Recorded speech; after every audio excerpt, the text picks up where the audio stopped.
Hello, hello, hello world! Andito na naman tayo magluto ng tuna pasta. Ito yung ingredients natin, onions, garlic, tuna, at saka yung pasta. So, ang lulutuin natin ngayon ay white pasta.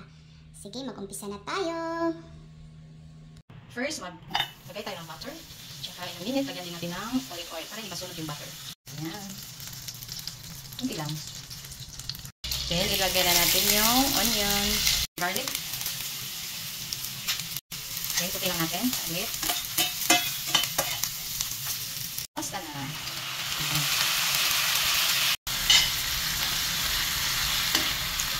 Lagyan ng paminta. Yan. Ilunod na natin yung cream.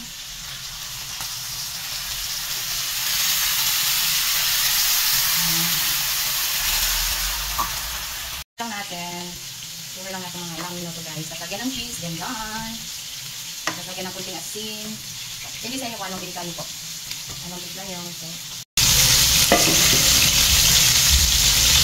Guys, nagluto din ako ng fried chicken. Kasi request ng anak ko. Gusto niya pasta with chicken daw. So, ayan. Masarap nito. Lagyan na natin ng cheese. Ayan. Nasa sa inyo kung maraming cheese or walang. Ayan, may cheese na lang.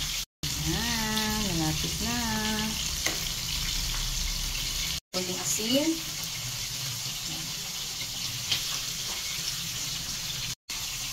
Ayan, mga 2 minutes luto natin. Luto na. Guys, luto na yung pasta. Tuna pasta. Ayan, ready na yan. Excited na anak ko kumain. Ayan, thank you for watching. I hope you like and follow. Bye-bye.